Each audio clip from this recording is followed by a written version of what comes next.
लागली. आता मी घरातलं दुसऱ्याचं कशाला उदाहरण सांगू. कालच्या सकाळला मी लेख लिहिला होता बघा सप्तरंगला. सप्तरंगाचा मी लेखक आहे नैमित्तिक. दर रविवारी सकाळ सप्तरंगाची 6 नंबर पानावर दसोडी नावाचं मी सदर आहे आणि त्याच्यात वेगवेगळ्या विषयावर लिहित होतो. आत्ताच मागं लिहिलं होतं की अडकली लेकरं मोबाईलमध्ये. अडकली लेकरं मोबाईलमध्ये. घर घर की है कहाणी. सगळ्याच्या घरात. आता तुम्ही बघा, तुम्ही आजोबा असाल तर तुमच्या नातवाचं बघा, तुम्ही बाप असाल तर तुमच्या लेकराचं बघा. आज त्याला खाऊ घालणं ही राष्ट्रीय जबाबदारी झालेली आहे बाहेरची. राष्ट्रीय जबाबदारी. सगळं सोपं आहे तुम्हाला सांगतो. युद्ध खेळणं सुद्धा सोपं, पण आता त्या लेकराला खाऊ घालणं पोट भरून भयंकर अवघड झालंय. कारण काय, त्याच्या तोंडाचा पासवर्ड आता तुमच्या मोबाईलमध्ये आहे. ते असं बसतंय, त्याला मोबाईल न्या चमचा अर्ध आणि नुसतं त्याला मोबाईल नेला की लगेच म्हणजे मोबाईलचा स्क्रीन त्याला दिसलं, झटकीन हातात घेतोय, लगेच करते, लगेच घासतो ना. चावत चावत चावत चावत सगळं फस्त करते. हे घर की कहाणी आहे साहेब. माझ्या सुद्धा घरातली तीच आहे. फक्त मी काय करतो मग आता, ज्या ज्या वेळेस लेकरांना खाऊ घालायचा विषय येतो, त्यांच्या सोबत राहण्याचा विषय येतो, मी फक्त माझा मोबाईल आता ड्रॉवर मध्ये ठेवतो. कारण ह्यात लेकरांची चुकी नाही, चुकतो तो पालक. आपण इतके ऍडिक्टेड झालो मोबाईलला की आपल्याकडे बघून ती लेकरू आता म्हणते मला पण पाहिजे. नाहीतर तुम्ही तुमचं लहानपण आठवा की किती जण ह्यात मोबाईलमध्ये खेळेल. आता तुम्ही तर माझ्यापेक्षा मोठे आहेत. आमच्या काळात छया मोबाईल होता 10 वाला, माहिती आहे का.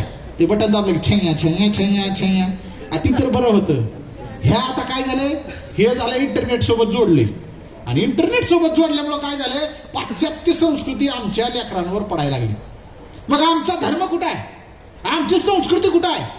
आज विचार करा, अजून 50 वर्षानं तुम्ही 33 वर्षाचा इतिहास आहे शिवजयंतीचा. इथं उद्या परभाषिक लोक असली तरी सुद्धा ही परंपरा कोणी खंडित करू शकत नाही. का, तुम्ही संस्कार अस्तित्व ताकदीचा इथं प्यारलाय.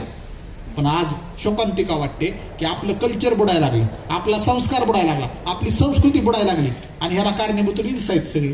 मग त्या रील्सच्या माध्यमातून आता माझ्या मुलीला कुणी हिंदी शिकवलं नाही, कुणी तिला जॅपनीज शिकवलं नाही, कुणी इंग्लिश शिकवलं नाही.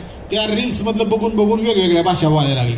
बरं, चांगल्या भाषा वेगवेगळ्या शिकणं हे एक टाइम चांगला आहे. पण आता जर तिला विचारलं, बेटा तुला काय पाहिजे, पप्पा मला बर्गर पाहिजे, पप्पा मला पिझ्झा पाहिजे, पप्पा मला बाकीचं काय काय पाहिजे. अरे म्हणजे बर्गर काय असतो, पिझ्झा काय असतो, हे काय आपल्या घरात होतंय का, कधी तयार केलंय का, कधी नाही. हे फक्त बाहेर रेस्टॉरंट मध्ये मिळणारं फूड आहे, जे आमच्या लेकराला आता वाटतंय की ती माझी चॉईस आहे. अरे मग तुमच्या लेकराला बदाम काजू पिस्ता खायचा होता, तुमच्या लेकराला का दूध प्यायला पाहिजे होतं, तुमच्या लेकरानं थंडाई मारायला पाहिजे होती, तुमच्या लेकराने फळं खायला पाहिजे होती. आणि तुमची लेकरं मागणी आता 8 तास कशाचं करायला लागली, पिझ्झा बर्गरचा. आणि अशी पिझ्झा बर्गर खाऊन छत्रपती शिवाजीराजांचे मावळे तयार होतील का, नाही. म्हणून आजच्या आधुनिक जिजाऊनी लक्षात ठेवलं पाहिजे की आमच्या लेकरांवर जाज्वल्य इतिहास तयार करा. छत्रपती शिवाजी महाराजांचं वय किती होतं, 16 वर्ष वय. म्हणजे आपलं पोरग 10वीचं, आता 10वीच्या पोराला शिरबुड काढायला सुद्धा नीट येत नाही काय. आणि तिथं तर स्वराज्य निर्मिती होतं. आपल्याच रायरेश्वराला शपथ घेतली शिवाजी महाराजांनी. पण आज शोकांतिका वाटते की शिवाजी महाराजांनी शपथ घेतली आईला साक्षी म्हणून, देवाला साक्षी म्हणून, हे तो हिंदवी स्वराज्य व्हावे ही श्रींची इच्छा. अरे श्रींची इच्छा म्हणजे ती आईची इच्छा. श्री म्हणजे गणपती नाही, त्यावेळेस श्रींची इच्छा म्हणजे आईची इच्छा होती. म्हणून मी अशी इच्छा की आईची इच्छा होती स्वराज्य निर्माण करावं, म्हणून शपथ घेतली. आत्ताचे आमचे मावळे आवाज वाढव डीजे तुला, व्हेरी गुड म्हणले इकडून दोघे. मग माहित आहे चुकीचं नाही, मला पण येत आहे की, हात करू नका, तुम्हाला माहित नव्हतं काय. मग हिथं बसलेलं सगळ्याला माहित आहे. आवाज वाढव डीजे तुला, आईची शपथ आहे, हे आवाज वाढव डीजे तुला. मग आता लक्षात घ्या, अरे आईला वाटतंय म्हणून हिंदवी स्वराज्याची संकल्पना शपथ घेणारा राजा कुठं बालवयात, आणि आवाज वाढवतो का नाही म्हणून डॉल्बी वाढायला शपथ घालणारा आताचा मावळा कुठं. आणि म्हणून शिवजयंती गरजेची आहे. म्हणून विचारांची शिवजयंती या ठिकाणी साजरी करणं गरजेचं आहे. नाहीतर आज संबंध महाराष्ट्रभर ज्या वेळेस मी फिरतो आणि महाराष्ट्रभर फिरत असताना शोकांतिका वाटते. सगळ्यात खाटूरला सगळ्यात शेवटी असते शिवाजी महाराजांची मूर्ती. सर आज मला अभिनंदन करावं असं वाटतं आपल्या एसी युनियनचं आणि सर्व पदाधिकाऱ्यांचं, सर्व शिवभक्तांचं. इतक्या सुंदर देखण्या मूर्त्या आज मला इथं पाहायला मिळाल्या, मन प्रसन्नच झालं. कसलं भारी आहे ती, हा ते स्मारक किती शिवाजी महाराजांचं भारी आहे. ही मूर्ती तर किती देखणी आहे बघा. इथं समोर मला तर वाटते साक्षात महाराज बोलतात का काय. आता ह्याला सुद्धा डोकं लागते साहेब. उगं कुठलं तरी काहीतरी उचलून आणलंय, काहीतरी लावलंय नाही. म्हणजे ही जी काम करणारी मंडळ आहे सगळी, झटणारी पोरं ही माणसं तुमची सगळी अधिकारी ग्रेट आहेत सगळे. इतक्या बारीक सारीक गोष्टीकडे आपण लक्ष दिलं आणि इतकी सुंदर मूर्ती स्थापन केली. पण ह्या मूर्तीची जागा कुठं आहे? पुढं आहे का नाही? आता मी आलो, तुमचा आर्मी बेस महाग राहिला, त्याच्या पुढे शिवाजी महाराज आहे. का बरं वाटलं नाही का महाग लावा? हा, का बरं वाटलं नाही? महाराजाची मूर्ती पुढे केली की तुम्ही.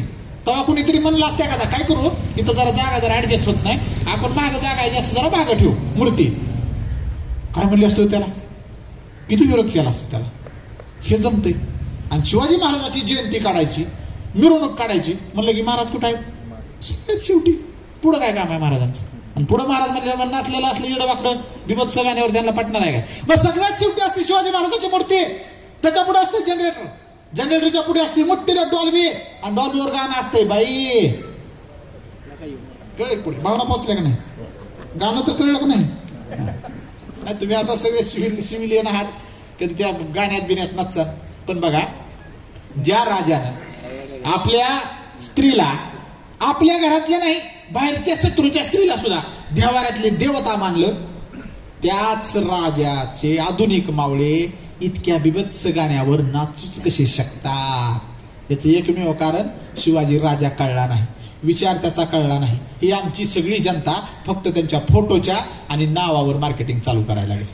मग शिवाजी महाराजाची नुसती मूर्ती पुजायची, त्याला नुसतं मिरवायचं, डोक्यावर ठेवून मिरवायचं, आणि डोक्यात किती मिरवायचं? म्हणून आज विशालगड या ठिकाणी आला, अर्धा तास झालं बोलतोय, अजून अर्धा तास बोलेल. परंतु या 1 तासात विशालगड जे जे काही बोलला त्यातला एक जरी विचार, एक जरी वाक्य तुम्ही घरी घेऊन गेलात तरी माझ्या बोलण्याचं सार्थक झालं आणि तुम्ही मला बोलवण्याचं सार्थक झालं. आणि 100 रुपयाच्या स्टॅम्पवर लिहून देतो, विसरणारच ना. जवळ तुमचा मेंदू जळत नाही त्या सरपणावर, तवर विशालगडनं सांगितलेले विचार तुम्ही विसरणार नाहीत. कारण एवढी ताकद त्या विचारात आहे, लक्षात असू द्या आणि त्या वक्तृत्वात सुद्धा.